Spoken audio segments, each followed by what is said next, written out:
জীবনকে যদি আপনি পারফেক্টভাবে বুঝতে চান, আপনাকে ৩টা জায়গায় যেতে হবে। একটা হচ্ছে হাসপাতাল, দ্বিতীয়ত কারাগার, তৃতীয়ত কবরস্থান। হাসপাতালে গেলে আপনি বুঝতে পারবেন সুস্থতা ছাড়া আর কিছুই সুখের নয়।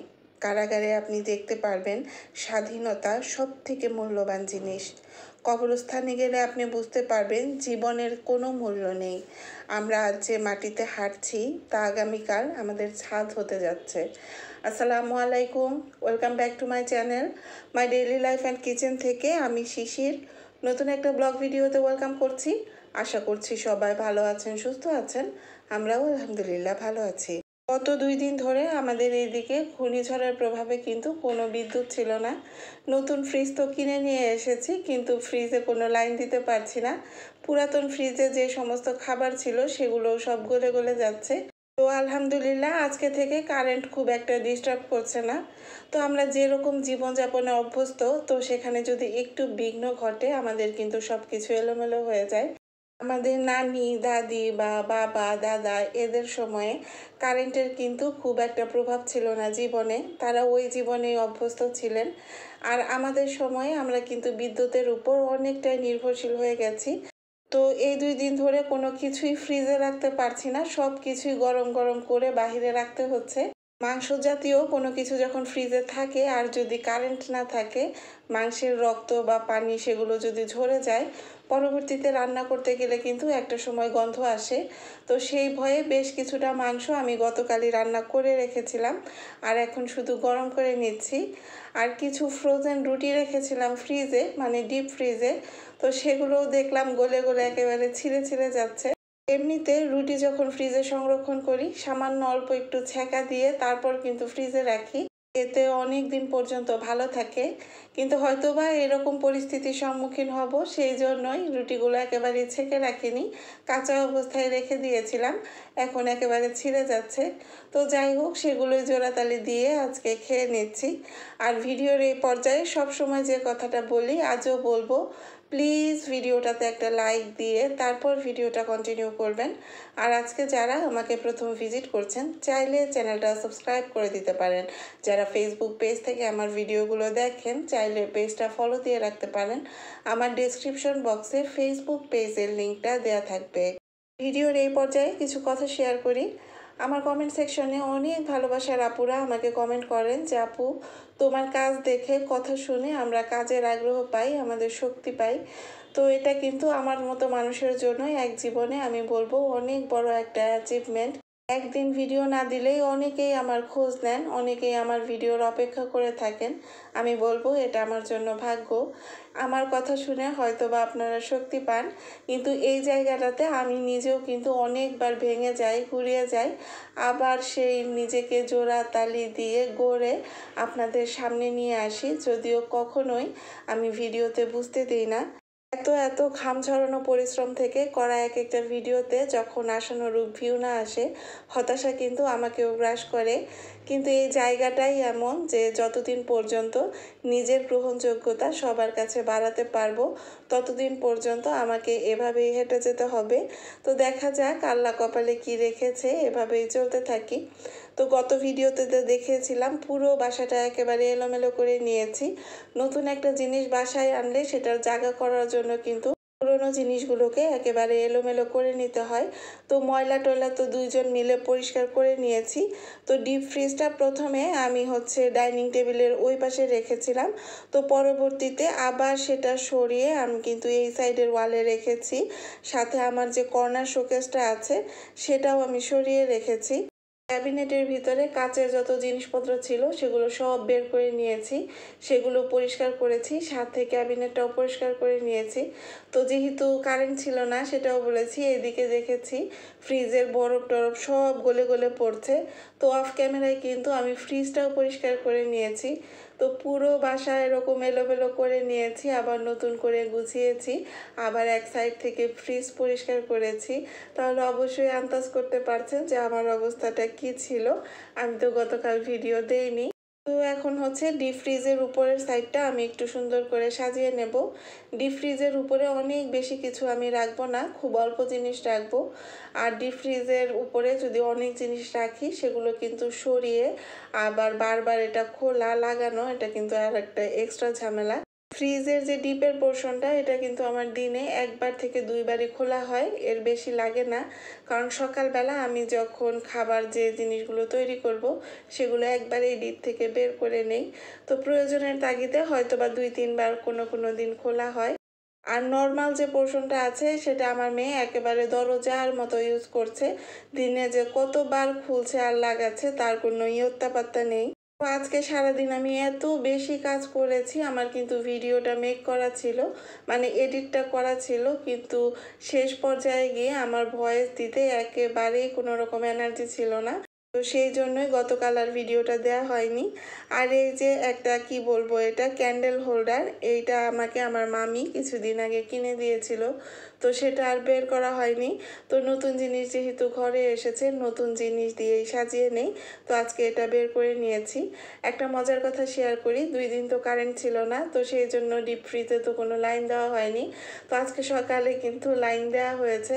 তো সাফানের বাবা একবার চেক করেছে ভিতরে বরফ হচ্ছে কিনা বা ঠান্ডা হচ্ছে কিনা। তো আমি যখন এভাবে সাজিয়েছি সে আমাকে বলছিল, তুমি যে এত সুন্দর করে সাজিয়েছো এটা বারবার নড়িয়ে সরিয়ে আমার চেক করতে প্রবলেম হচ্ছে। তো 2বার তাকে সরিয়েও দিয়েছি, সে চেক করেছে। তো তৃতীয়বার যখন চেক করতে যাচ্ছিল তখন তাকে বলেছি যে এতবার চেক করার তো কিছুই নেই, এটা তো আর আমার মুরগির খামার না বা মুরগির খোয়ার না যে তুমি একটু পরে পরে চেক করবে যে ভিতরে মুরগি ডিম দিয়েছে কিনা। আমার গত ভিডিওতে আফরোজাস ওয়ার্ল্ড আইডি থেকে আপু কমেন্ট করেছিলেন যে আপু তোমার আর ভাইয়ার কনভারসেশনগুলো শুনতে আমার অনেক ভালো লাগে, মজা লাগে। তো আসলে সাফানের বাবা দিনের বেলায় তো খুব একটা সময় পায় না বাসায় থাকার জন্য, কিন্তু যতক্ষণ সময় সে বাসায় থাকে আমাদের কিন্তু টুকটাক করে একদম খুব স্বাভাবিক সুস্থ কথাবার্তা খুব কমই হয়, এরকম দুষ্টুমির কথাবার্তাই বেশি হয়। আবার এরকম দুষ্টুমি করে কথা বলতে বলতে কিন্তু মাঝে মাঝে ঝগড়াও লেগে যায়। আসলে হাজবেন্ড এমন একটা জিনিস যে তার সাথে যদি 10 মিনিট হেসে কথা বলেন তাহলে কিন্তু একটা পর্যায়ে আপনার ঝগড়া লেগে যাবে। এটা আমার মনে হয় 95% ফ্যামিলিতে হয়, শুধু আমার ক্ষেত্রে না। আমার সাথে কে কে একমত অবশ্যই কিন্তু আমার কমেন্ট সেকশনে জানাবেন। তো যাই হোক, এই যে জিনিসপত্র সব নামিয়ে নিয়েছি সেগুলো এখন এক এক করে গুছিয়ে নিচ্ছি। তো এই যে আমার কারিবল সেটটা, এটা একটা নিচে আরেকটা রাখলে দেখাচ্ছে যে একেবারে নিচে পড়ে থাকে, কোনোটা থেকে কোনোটা দেখা যাচ্ছে না। তো যেহেতু নতুন করে ওয়াল ক্যাবিনেটটা আমি গোছাবো, তো সেই জন্য এটা একটু অন্যভাবে রাখছি। এরকম ভেতরে ভেতরে কাপড় দিয়ে রেখেছি যেন সুন্দর একটা লেয়ার আসে। তো কাপড় দিয়ে এভাবে রাখার পর আমি দেখছিলাম এটা কিন্তু দেখতে বেশ ভালো লাগছে। 3টা বাটি এখন খুব সুন্দর মতো দেখা যাচ্ছে। আমার তো খুব অল্প দিনের সংসার, প্রায় ভিডিওতেই বলি। তো সেই জন্য আমার কিন্তু অনেক বেশি জিনিসপত্রও নেই, কিন্তু যতটুকুই আছে সেগুলোকে একটু সাজিয়ে গুছিয়ে বা যত্ন নিয়ে রাখার চেষ্টা করি। ঘরের জিনিসপত্র যত বাড়তে থাকে যত্নের পরিমাণটাও কিন্তু বাড়িয়ে দিতে হয়, এগুলোর পিছনে অনেক খাটা লাগে, পরিশ্রম করতে হয়। তো আজকে এই যে জিনিসপত্রগুলো গোছাচ্ছি, আমার বাসার যে প্রাইম মিনিস্টার, আজকেও তাকে উপরের তলায় পাঠিয়েছি, সে সেখানে খেলছে। কারণ এখন যদি সে আমার সঙ্গে থাকতো আমি কিন্তু জিনিসগুলো গুছাতে পারতাম না, একেবারে আমার থেকে অনেক বেশি কাজ করে ফেলতো। তো উপরের যে তাকটা আছে সেটাতে আমি আমার যত রকম গ্লাস বা মগ আছে সেগুলো সাজিয়ে রাখবো। যখন এলোমেলো অবস্থায় কোনো একটা জিনিস থাকে তখন কিন্তু মনে হয় যে একেবারে জায়গা নেই, কিন্তু গুছিয়ে টুছিয়ে নিলে কিন্তু আবার খুব সুন্দর জায়গা বের হয়ে আসে। আমি আসলে সাজানো গোছানোতে খুব একটা এক্সপার্ট না। তো যদি সাজানো গোছানোতে কোনো রকম ভুলভ্রান্তি হয়ে থাকে তাহলে কিন্তু আমাকে অবশ্যই জানাবেন যে এই জিনিসটা এভাবে নয়, এভাবে রাখলে খুব ভালো হতো। তো একটা ডিনার সেট কিনেছিলাম, তো সেই ডিনার সেটের সাথে আমি হচ্ছে একসঙ্গে 12টা প্লেট নিয়েছিলাম। তো এভাবে রাখার কারণে আমার হচ্ছে সবগুলো প্লেট জায়গা হচ্ছিল না। তো সেই জন্য আমি হচ্ছে একটা প্লেটের পেছনে আরেকটা প্লেট এভাবে করে রেখেছি। আর যে হাফ প্লেটগুলো আছে সেগুলো আমি সামনে রেখেছি। একটা কাজ করতে গেলে আরেকটা কাজ যেমন বেরিয়ে আসে, তো ঠিক সেরকমই একটা জিনিস গোছাতে গেলে আরেকটা প্রয়োজন বেরিয়ে আসে। তো এরকম করে যখন প্লেট রাখছিলাম তখন আমার মনে হচ্ছিল প্লেট ডিসপ্লে করার জন্য যে স্ট্যান্ডগুলো পাওয়া যায় আমার সেগুলোর দরকার। খুব তাড়াতাড়ি সেগুলো কিনে ফেলতে হবে, কারণ এভাবে প্লেটগুলো রাখা একটু রিস্ক হয়ে যাচ্ছে। তো ভিডিওর এই পর্যায়ে একটা কমেন্ট পড়ে নিচ্ছি। আমার প্রিয় রেহান্স ব্লগ আইডি থেকে আন্টি কমেন্ট করেছিলেন, সোনা পাখিটা একা একা ব্রাশ করে নিল, এত সুন্দর পরোটা, এই জন্যই তো বলি বুদ্ধির দোকান তুমি। খাওয়া দিয়ে পটিয়ে আমার জামাইয়ের কাছ থেকে খালি জিনিস নেওয়া। আমার জামাইটা বড্ড বোকা, আপুটাকে অনেক সুন্দর করে বুঝিয়ে দিলে। কলার মোজা আমার খুবই পছন্দ, হাইরে আমার জামাইয়ের পকেটটা একেবারে খালি করে দিলে। তবে ফ্রিজটা খুব সুন্দর হয়েছে, বিশেষ করে কালারটা অসাধারণ লাগলো, ভালো থেকো। তো আসলে এই যে রেহান্স ব্লগের আন্টি, এর কথা আমি যতই বলবো ততই কম হবে। আমার পথ চলার সাথী হিসাবে এরকম একজন মানুষের সাথে পরিচিত হতে পেরে আমি কিন্তু আমার নিজেকে অনেক ভাগ্যবান বলে মনে করি। আমি আমার ভিডিওতে ফুল সাপোর্টের জন্য কিছু কিছু মানুষের সাথে আপনাদের পরিচিত করে দিয়েছি। তো তাদের মধ্যে আমি এই রেহান্স ব্লগের আন্টির কথাও বলছি। আমি তো আসলে অনেক বড় মাপের কেউ নই, তবে টুকটাক যাদের সঙ্গে আপনাদের পরিচিত করিয়ে দিয়েছি, আমার মনে হয় না কেউ হতাশ হয়েছেন, তারা প্রত্যেকেই প্রত্যেকের কাছে বেনিফিটটা পাচ্ছেন। তো এই যে রেহান্স ব্লগের আন্টি, ওনার সাথে যদি আপনারা কেউ অ্যাড না থাকেন, অ্যাড হয়ে যেতে পারেন। আমি একেবারে ডাউট ছাড়া বলে দিতে পারি, ফুল সাপোর্ট পাবেন, সাথে আন্টির মায়ায় পড়ে যাবেন। তো যাই হোক, এখানে আপনাদের সঙ্গে কথা বলতে বলতে আমি কিন্তু আমার এই যে ওয়াল ক্যাবিনেটটা, এটা সুন্দর করে গুছিয়ে নিয়েছি। তো এইটা গোছাতে গোছাতে কিন্তু আমার অনেক সময় লেগেছিল। এটা যখন গোছানো শেষ হয়েছে তখন প্রায় বেলা 2:30 কি 2:45টার মতো বাজে। আমার এখন পর্যন্ত রান্না করা হয়নি। সাফনের বাবা চলে এসেছে, তো দেখার পর বলছিল যে শিশির, তোমার জিনিসপত্র কিন্তু এটার মধ্যে আর জায়গা হচ্ছে না, তুমি আর জিনিসপত্র কিনো না।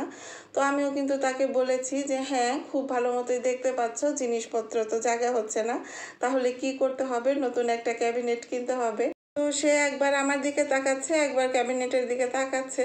তো তাকে এসে বলছে, আসলে আমি বলতে চেয়েছিলাম যখন এটা গোছানো ছিল না, অগোছালো ছিল, তখন মনে হচ্ছিল কিছুই জায়গা হচ্ছে না। এখন তো আমি দেখতে পাচ্ছি অনেক জায়গা বের হয়েছে। এই যে তুমি এখানে একটা জিনিস রাখতে পারবে, তুমি ওইখানে একটা জিনিস রাখতে পারবে। নতুন ক্যাবিনেট কিনে দেওয়ার কথা বলার সাথে সাথেই কিন্তু অনেক জায়গা বের হয়ে গেল। তো ওয়াল ক্যাবিনেটটা গুছিয়ে নেওয়ার পর আমি কিন্তু অফ ক্যামেরায় ফ্রিজ পরিষ্কার করেছি। আমার কয়েকটা ভিডিওতে মাহবুবা ইসলাম আইডি থেকে আপু অনেকবার কমেন্ট করেছেন, আপু তুমি কিভাবে ফ্রিজ ক্লিন করো, অবশ্যই ভিডিওতে শেয়ার করবে। তো আপু, আসলে তোমার জন্য আমি সরি বলছি, আমি আসলে আজকে পারিনি ফ্রিজ ক্লিনিংটা আমার ভিডিওতে রাখার জন্য, কারণ আমাকে খুব তাড়াতাড়ি কাজগুলো শেষ করতে হয়েছে। আর ক্যামেরার সামনে কাজগুলো করতে তো অনেক সময়ের ব্যাপার। তো পরবর্তীতে আমি যখন আমার ফ্রিজটা ক্লিন করব, আমি কিন্তু অবশ্যই ভিডিওতে শেয়ার করব যে আমি কিভাবে ফ্রিজ ক্লিন করি। তো এগুলো করতে করতে আজকে কিন্তু রান্নায় খুব একটা জিনিসের ঝামেলা করিনি। এখানে কাঁকরোল ভাজি করে নিচ্ছি। তো মুন্নিস ব্লগস আইডি থেকে আপু কমেন্ট করেছিলেন, মাশাল্লাহ মামুনিটা খুব সুন্দর করে একা ব্রাশ করছে। ঠিক বলেছো আপু, হাজব্যান্ডের কাছ থেকে কোনো কিছু আদায় করার একমাত্র স্থান হলো ডাইনিং টেবিল, কারণ পুরুষ মানুষের ভালোবাসা তো ডাইনিং টেবিল থেকেই আসে। আমারও কলার মোজা খুব পছন্দ, তোমার ডিপ ফ্রিজটা অনেক সুন্দর হয়েছে। আমারও আছে সেম কালারের, আমি 7 বছর ধরে ইউজ করছি, খুব ভালো সার্ভিস দিচ্ছে। আমি তো ভাবি শুধুমাত্র আমার বাসা ময়লা হয়, এখন দেখি সবার বাসা ময়লা হয়। তো মুন্নি আপু, তোমাকে অসংখ্য অসংখ্য ধন্যবাদ এত সুন্দর করে আমার ভিডিওতে কমেন্ট করার জন্য। আসলে হাজবেন্ডের মন পেতে হলে হাজবেন্ডের আগে পেটে ঢুকতে হয়। যদি হাজবেন্ডের পেটে ঠিক মতো ঢুকা যায় তাহলে কিন্তু খুব সুন্দর মতো মনটা খুঁজে নেওয়া যায়। তো আসলে ময়লা তো কম বেশি হবেই, এটা সবার বাসায় হয়, আমাদের যারা আমরা ভিডিও করি আমাদের প্রত্যেকের বাসায় হয়, হয়তো বা সবসময় ভিডিওতে দেখানো হয় না। তবে হ্যাঁ, ডেইলি ব্লগ করলে ভিডিও পারপাস বাসাটা কিন্তু এমনিতেই নিট অ্যান্ড ক্লিন থাকে, যেহেতু সবসময় ভিডিও করা হয়। ভিডিওতে নোংরা ময়লা তো সবসময় দেখানো যায় না। তো যাই হোক, ওখানে তো আমি কাঁকরোল ভাজি করে নিয়েছি, আর এখানে হচ্ছে আমি মাছ ভুনা করে নিয়েছি। তো এই চুলাটা এনে কিন্তু আমার অনেক সুবিধা হয়েছে। এখানে টাইমার দিয়ে দিয়ে আমি যে মেয়েকে দেখে নিতে পারছি, মেয়ে কিন্তু অলরেডি চলে এসেছে। কুকারে এখন ভাতটা বসিয়ে দিয়ে এখন আমি মেয়েকে গোসল করিয়ে দেব। তো আজকের ভিডিওটা এই পর্যন্তই। সবাই ভালো থাকবেন, সুস্থ থাকবেন, আল্লাহ হাফেজ।